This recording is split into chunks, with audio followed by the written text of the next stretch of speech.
19 में भी डीपीसी हुई, तब भी लोग रेगुलर हुए थे। एसआर 381 के तहत 22 में हुई, तभी एसआर 381 के तहत हुए। पीडीडी का 1981 से लेकर आज तक 381 जिंदा है, उसी तहत हुए। 516 की डीपीसी हुई तो आज 381 के तहत हुई, लेकिन उस पे फ्रांस कंट्रीज अब ऐसे घुमाने की उनकी मंशा नहीं है ऑर्डर करने की। और उसके बाद अब नया डंडा इन्होंने अपनाया प्राइवेट टेंडर, जो 14 हम पिछले 25 सालों से 20 सालों से लगातार डिपार्टमेंट में काम कर रहे हैं, डिपार्टमेंट की सेवा दे रहे हैं। बहुत सारे साथी शहीद हो गए, बहुत सारे साथियों ने टांगे करवा दी, बाजी करवा दी, और आज उनके लिए सरकार के पास ना इंश्योरेंस पॉलिसी है ना कुछ है। अब जो नए लोग लग रहे हैं, टेंडरिंग हो रही है, उनकी 14,000 सैलरी, बल्कि उनकी इंश्योरेंस पॉलिसी फुल।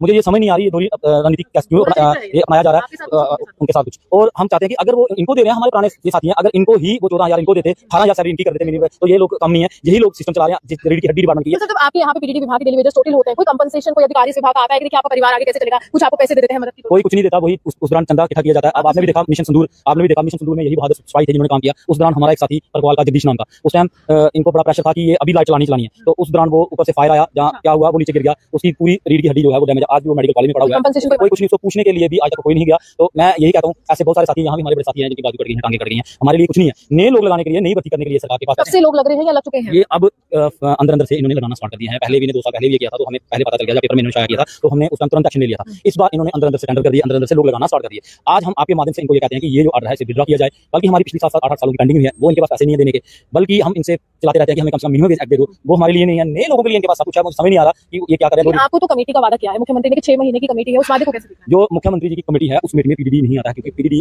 जो है एसआर 381 इनका है। एलजी साहब ने ट्वीट करके प्रेस मीडिया, प्रिंट मीडिया में ये कहा था कि मैंने पीडीडी के 12,000 लोग रेगुलर कर दिए। अब बल्कि इन्होंने वन टाइम सेटलमेंट करना चाहिए था, फिर भी हमने इनको कहा कि आप एज डीपीसी करके करो। जो डीपीसी वो भी अभी 1.5 साल 2 साल से होल्ड पे पड़ी है। अगर ये 3 महीने के बाद डीपीसी करते तो इनमें से ही बहुत सारे चाहे जो इस टाइम रेगुलर हो जाने थे। अब जो डीपीसी 516 की हुई, इनमें से भी 5-6 साथी हमारे मर गए, जो डेड हो गए बेचारे, टेंशन में आज निकाले। एक हमारा साथी था, उसने उसको कहा कुछ, तो उसकी सैलरी बंद कर दी। उसकी 3 बेटियां थी, उसने बेटियों की एडमिशन करानी थी, उसी टेंशन में उसको हार्ट अटैक आया, वो मर गया। तो हमारे साथ ऐसी जातियां भी हो रही हैं। अब हम बड़ा सहन कर चुके, क्योंकि जब डिपार्टमेंट में आए थे हम सारे जवान थे। ऐसा होता कि आप लोगों को रेगुलाइज कर देते, आपका कितना आंकड़ा है, उसके बाद नई पोस्टें निकालते, क्योंकि आपकी वैकेंसी होती तो उनको मिलती ना। अगर इनके पास पैसे थे तो ये कर सकते थे। जैसे हमारे जम्मू प्रांत में 4950 लोग हैं, ज्यादा तो है नहीं, उनमें से भी आधे मर गए हैं, आधे उनमें से भी कोई ज्यादा नहीं तो 1000 तक रेगुलर भी 500 तक हो गए हैं। तो अब पीछे कितने ही रह गए, लेकिन अभी भी 4950 का ही हम आंकड़ा लेके चलते हैं। इन 950 का ही है, क्योंकि डॉक्यूमेंट्स में 4950 ही है। तो हम ये कहते हैं कि कम से कम इनको रेगुलर करो। जो पैसे आप प्राइवेट वालों को दे रहे हो, वो पैसे अगर इनको देते, इनकी सैलरी इंक्रीज करते, इनकी सैलरी 18,000 करती, तो ये धरना प्रदर्शन अब उतना आंकड़ा भी नहीं बढ़ा, क्योंकि उनको तो एक व्यक्ति को 14 देना, आपका 9 से बढ़ा, हमें हमारा वही बढ़ा के करना था। लेकिन मुझे समझ नहीं आ रही गोरे अंग्रेज आगे, ये डिपार्टमेंट के अंदर कौन से काले अंग्रेज आगे जो ये अपने रूल बना रहे हैं। सरकार बनने के बाद भी सर इस तरह से धोखेबाजी हो रही है, तो कहाँ जाएंगे आप? विभाग तो खुद मुख्यमंत्री का है, ऊपर लगा है, उसका भी इसमें क्या रोल है? वो पहले भी मुख्यमंत्री रहे हैं, आज कोई नए थोड़ी बने। उन्होंने तो 2015-14 में भी किया था वादा हमसे, तभी एक पॉलिसी बनी थी, उस टाइम भी मीटिंग हुई, उस टाइम भी इन्होंने सब कुछ कहा, बाद में किया कुछ नहीं। हम तो ये कहते हैं, अगर हम काम नहीं करते हैं, एक आप अपने घर पे एक कोई नौकर रखते हो, वो भी 10,000 लेता है, लेकिन वो 6 या 7 घंटे काम करेगा।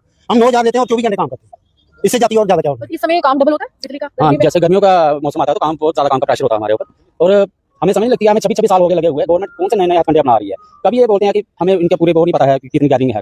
14 से पहले यही उम्र सरकार ने कैबिनेट डिसीजन हुआ है उनका, ये कौन से नए फंडे बना रहे हैं, कैबिनेट डिसीजन हुआ, क्या उनको पता नहीं है कितनी इनकी हुआ है? सैलरी भी तो आती है, उसी डाटा पे तो आ रही है। जी बिल्कुल, सब ऑनलाइन हुआ है, लेकिन ये हमारे साथ धोखेबाजी चल रही है। कभी कुछ 26 साल हो गए हमें लगे हुए, 9,000 रुपये हमें दे रहे हैं सैलरी, 14,000 रुपये नए लड़के हायर कर रहे हैं। क्या हमें आपकी समय रहते हुए डिमांड्स नहीं मानेंगे तो आगे क्या स्टेप है? आगे मैम हम देखो, हमें तो पूरी उम्र दे दी, अब हमारे बच्चों का विषय है, उसके ऊपर कदम मंडरा रहा है। इसके लिए हम तो डिपार्टमेंट की इंस्टीट्यूट बचाने के लिए तैयार है। ये उम्र सरकार हमें हल्के में ना ले, ये हमारे साथ हम सच चेतावनी दे रहे हैं इनको। ये जो इन्होंने नया 14,000 रुपये नए लड़के हायर कर रहे हैं, हम इनको बोल रहे हैं कि ये ऑर्डर वापस ले लें, नहीं तो हम डिपार्टमेंट की इस वक्त गर्मियां हम भी बता देंगे हम ही काम चला रहे हैं, हम काम बंद कर देंगे। हम कोई आने वाले समय में आम इंसान को काफी ज्यादा असर हो सकता है, क्योंकि आने वाले समय में अगर ये कर्मचारी ये डेली वेजेस काम छोड़ देते हैं, टूर डाउन स्ट्राइक कर देते हैं, अपने काम पर नहीं लौटते हैं, तो आम जनता परेशान होगी और बिजली की व्यवस्था जो वैसे ही पूरी तरह से ध्वस्त है और चरमराएगी, जिसके बाद हाहाकार मचेगी। शायद उसी का इंतजार जो है मुख्यमंत्री उमर अब्दुल्ला कर रहे हैं, क्योंकि जम्मू कश्मीर की यही विडंबना है कि कुछ भी चाहिए होता है, प्रदर्शन और धरने करने पड़ते हैं, खुद जाकर हाथ फैलाने पड़ते हैं, मांगना पड़ता है, उसके बाद ही जम्मू कश्मीर की कोई भी सरकार जो है वो जाती है। आप हमारे से बड़े